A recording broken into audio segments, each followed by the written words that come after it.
और बड़ी खबर वज़ीर-ए-आज़म नरेंद्र मोदी के हवाले से जुड़ी हुई। वज़ीर-ए-आज़म नरेंद्र मोदी ने रमजान की मुबारकबाद पेश की।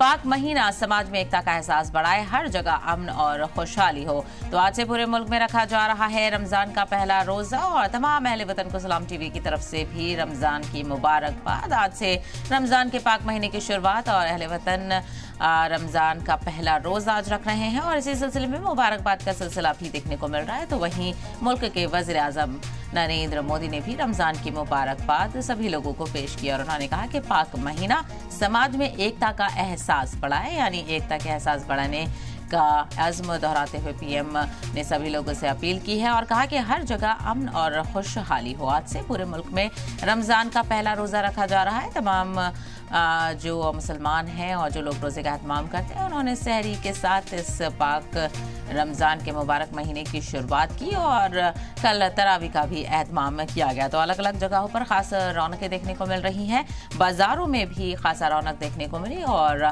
तरावी से लेकर सहरी तक भी काफ़ी जो खुशहाली है वो देखने को मिली। तो वहीं पीएम मोदी ने भी मुबारकबाद पेश की।